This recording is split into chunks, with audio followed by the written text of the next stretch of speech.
በአላህ ስም እጅግ በጣም ሩህሩህ እጅግ በጣም አዛኝ በሆነው ስም እጀምራለሁ።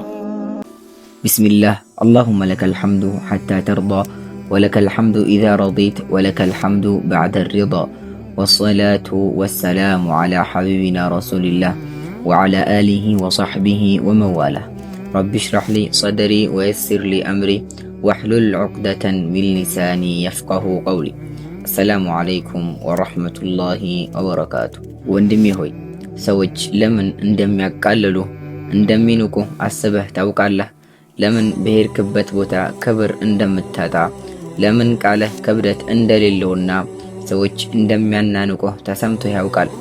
በድብቅ የምትሰራው ወንጀል እንዳለ ሆኖ በሰዎች ፊት ግን ክብርና ቦታ ለምን እንደተነፈክ ግራ ገብቶሃል?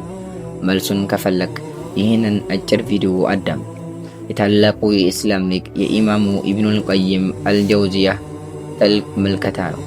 ሸይኹ የወንጀልን ክፋቶችና የሚያስከትላቸውን ቅጣት በጠቀሱበት የመጽሐፋቸው ክፍል ሲያነሱ ከወንጀሎች ሁሉ አስከፊውና ቀጥተኛው ቅጣት ምን እንደሆነ ታውቃለህ?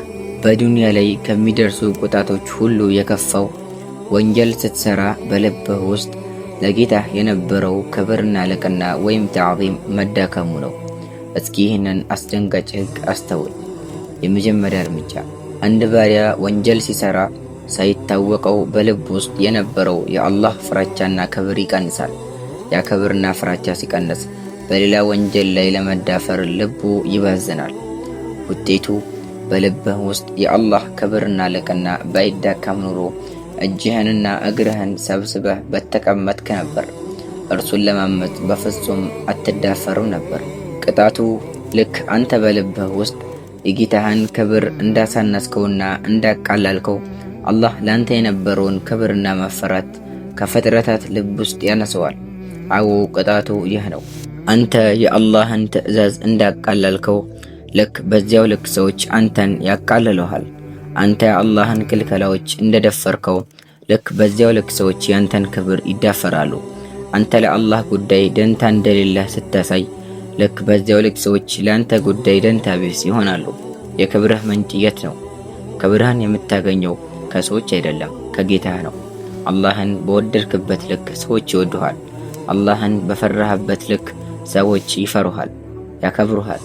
የአላህን ክልከላዎችና የተቀደሱ ነገራቱን ወይም ሕሩማቱን ባከበርክበት ልክ ሰዎች ያንተን ክብርና ክልከላ ይጠብቁልሃል። ለዚህ ነው አላህ በቁርአኑ እንዲህ አለ፣ አዑዙ ቢላሂ ሚነ ሸይጣኒ ረጂም አለም ተረ አነ አላህ የስጁዱ ለሁ መን ፊ ሰማዋት ወመን ፊል አርድ والشمس والقمر والنجوم والجبال والشجر والدواب وكثير من الناس وكثير حق عليه العذاب ومن يهن الله فما له من مكرم إن الله يفعل ما يشاء. الله بسمات يالله هلو بمدرم يالله هلو ፀሐይና ጨረቃም ከዋክብትም ተራራዎችም ዛፎችም ተንቀሳቃሾችም ከሰዎችም ብዙዎች ለእርሱ የሚሰግዱለት መሆኑን አታውቅምና? ብዙም በእርሱ ላይ ቅጣት ተረጋገጠበት። አላህ የሚያዋርደውም ሰው ለእርሱ ምንም አክባሪ የለውም። አላህ የሻውን ይሰራልና። እንግዲያውስ ወንድምና እህቶቼ አሁን ቆም ብለን ወደ ነፍሳችን እንመልከት። ችግሩ ያለው ከሰዎች ጋር ባለን ግንኙነት ሳይሆን ከጌታችን ጋር ባለን ግንኙነት ላይ ነው። በድብቅ የምንሰራቸው ወንጀሎች እናስብ። ያንን ወንጀል ስንሰራ ማንም አያኝም ብለን የሰማያትና የምድር ጌታን እይታ እንዴት እንዳቃለል ነው እናስተውል። ያን ጊዜ በልባችን የነበረው የአላህ ክብር ወድቋል። በምላሹም አላህ የኛን ክብር በሰዎች ልብ ውስጥ እንዲወድቅ አደረገ። መፍትሄው ሰዎችን መውቀስ አይደለም።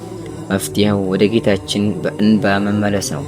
እንመለስ፣ ወደ ጌታችን እንመለስ። በስጁድ ላይ ወድቀን ጌታዬ ሆይ ክብርህን በልቤ ክብሬን በሰው ልብ መልስልኝ፣ አንተን በማላቅ እንዳልቅ አንተን በመፍራት ቀና አድርገኝ ብለን እንማጸነው። የጠፋውን ክብርህን፣ ሞገስህን፣ ሰላምህን የምታገኘው ለጌታህ በስጁድ ስትወድቅ ብቻ ነው። አላህ ወደ መንገዱ ይመልሰን። አላህ ሱብሓነሁ ወተዓላ እኔ በተናገርኩት እናንተን በሰማችሁት የምንጠቀም ያድርገን። ሱብሓነከ አላሁመ ወቢሐምዲክ አሽሀዱ አን ላ ኢላሃ ኢላ አንት አስተግፊሩከ ወአቱቡ ኢለይክ ወአኺሩ ደዕዋና አን አልሐምዱሊላሂ ረቢል ዓለሚን ወሰላሙ ዓለይኩም ወረሕመቱላሂ ወበረካቱሁ።